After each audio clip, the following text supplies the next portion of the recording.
Hello, everyone. This is Jacob Wolfe, and I'm going to be presenting my um, paper entitled The Power of Diversity, a case for the implementation of a training program in Amazon fulfillment centers for ESL or NES area associates. I'll explain what those acronyms mean when I get into the paper. Um, I will go through this short PowerPoint here just to have a basis for what I'm talking about, and I will also reference the paper itself during my comments.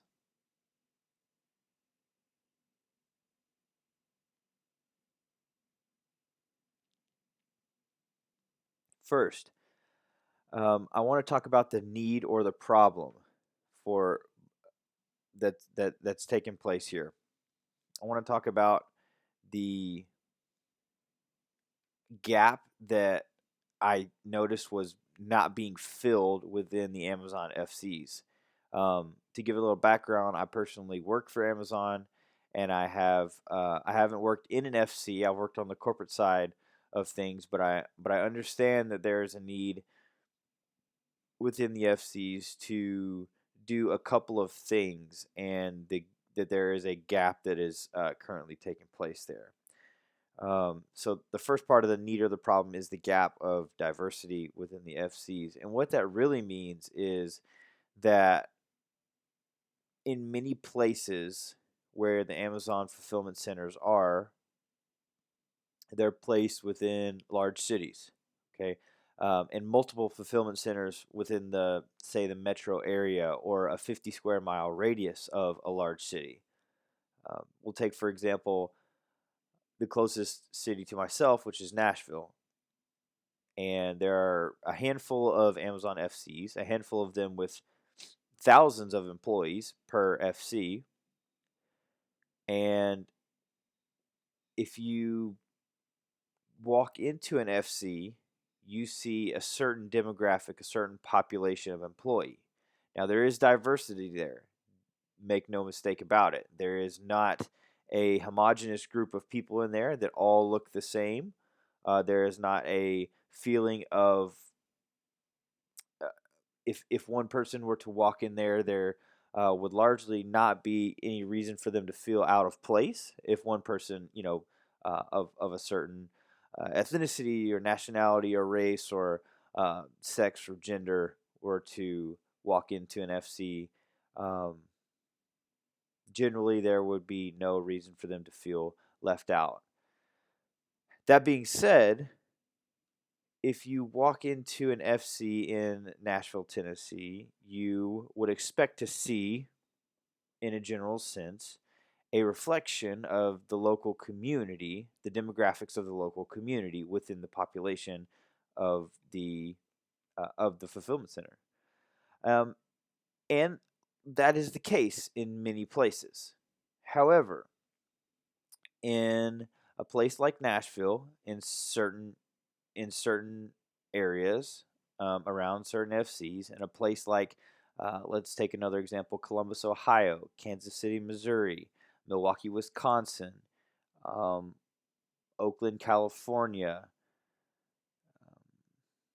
and we won't even talk about the ones in LA or the ones in New York City or Miami, because those are even more magnified in this sense.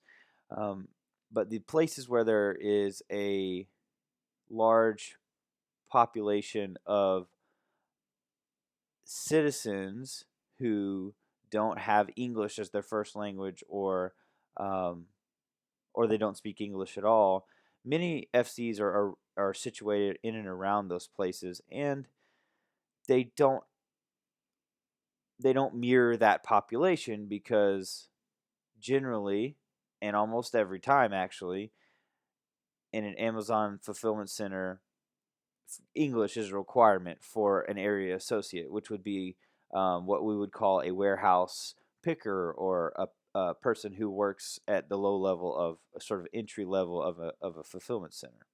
So there's a gap there because many ESL or non English speaking people, NES, don't get hired at Amazon fulfillment centers.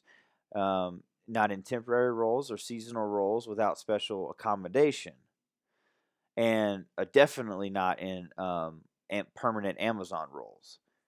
So there's that gap that exists there, and the only difference between these individuals would be a lack of English speaking knowledge. Their physical capabilities are there, their mental capabilities are obviously there. In most cases, with we can assume they are, but we would say that the only difference is that their English speaking capabilities are not there, and we don't see. I don't see how that it needs to be a permanent fixture. To say that if somebody can't speak English, they can't work in an FC. With certain accommodations, I think they can thrive. So that's what this paper is about. So the hiring problem is the perpetual problem that Amazon has with finding talent at this level of the company, and I believe that making a program and having the putting the accommodations in place for people who don't speak English or speak English as a second language would would uh, provide a great remedy for this problem, a great remedy for the hiring problem. In 2020 to 2021, Amazon, the workforce of Amazon as a whole, not just the area associates, but the workforce of Amazon as a whole grew upwards of 40 to 60%, somewhere around those numbers. Um, 1.5 times the size of the entire company, for multiple reasons. So there does exist a hiring problem, and even without that random great amount of growth in 1 year, the hiring problem still would exist. So that's the second half of this need or the problem, and I've sort of divided the solutions into three motives. Right. So the solution for the need or the problem is to create a program, right, is to create a program that would train these ESL or NES area associates to be successful in their roles and to move on to higher level roles within the company. The first one, the motivation is to help the Amazon FC populations mirror that of surrounding communities. Like I said, the benefit to this is um, works into the diversity, equity, and inclusion piece that Amazon focuses on. We have certain goals, certain company goals, like many companies do, and diversity, equity, and inclusion is one of them. And so, creating a program like this, where um, the target audience is to train ESL and non-English speaking employees to be successful Amazonians, as we would say. I think that this motivation is more than enough to um, to necessitate a program like this. So the first motive is just that, is when you walk into a community, and you walk into an Amazon FC in that community, you want to see the same demographics. You want to see a great representation of who is in the surrounding area. If I were to visit another Amazon facility, I don't want to feel like I'm in a different city when I walk in the building. So that's the first motive.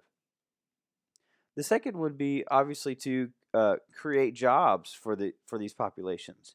Um, Historically, in the United States, people in the ESL NES demographic have a harder time finding permanent jobs. Just and it's because of the the nature of English speaking jobs and being in a majority English speaking country.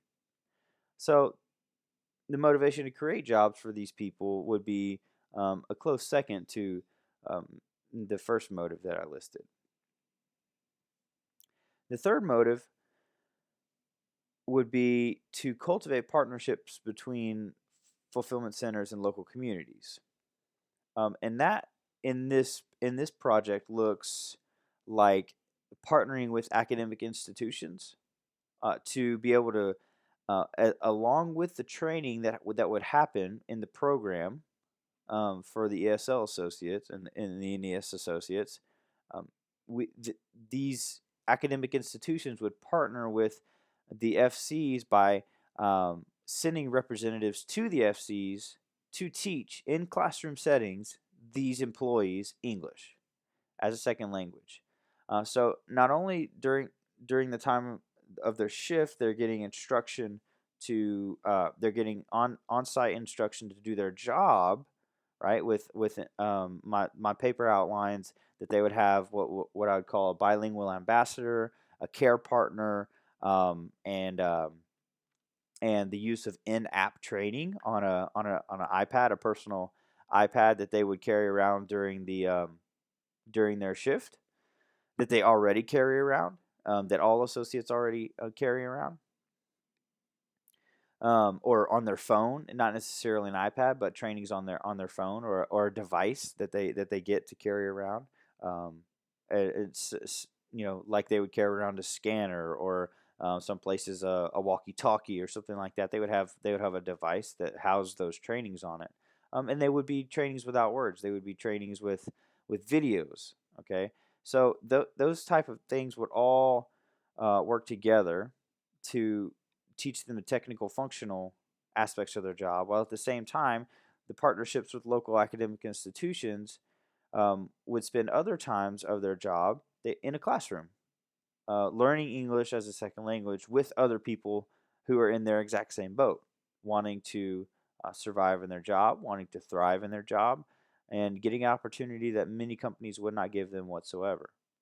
Um, so I think those three motives work really well to give a basis for this paper here. The motivation to help Amazon FC populations mirror that of the surrounding communities.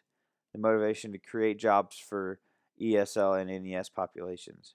And the motivation to cultivate partnerships between FCs and local communities. So my paper does just that. It outlines the problem, um, and then it proposes a solution.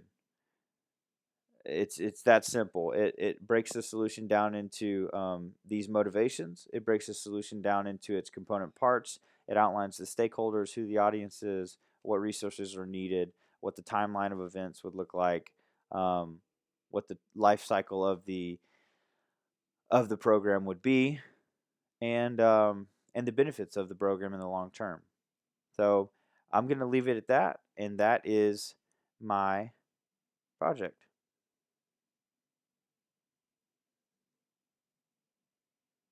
Thank you very much for listening.